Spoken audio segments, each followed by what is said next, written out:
Esteso per tutto l'anno 2025 il bonus per il contrasto al caro voli della Regione Siciliana. Prosegue dunque dal 7 gennaio fino al 31 dicembre del 2025 la misura attivata sotto forma di contributo del 25% del prezzo del biglietto aereo ai cittadini residenti in Sicilia, con ulteriore 25% per i soggetti con basso reddito, studenti e disabili che viaggiano da e verso la Sicilia. A stabilirlo è stato un decreto dell'assessore alle infrastrutture e mobilità Alessandro Aricò, di concerto con il presidente della regione Renato Schifani.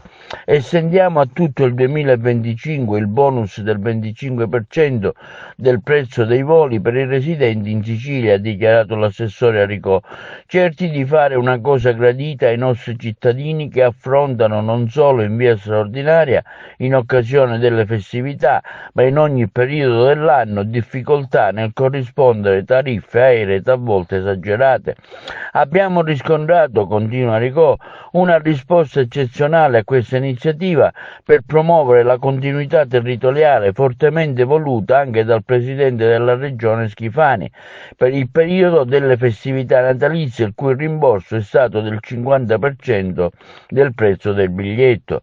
Dopo l'approvazione della legge di stabilità regionale e del bilancio di previsione, abbiamo così deciso il prolungamento della misura che favorisce la continuità territoriale in regime ordinario per tutto il 2025.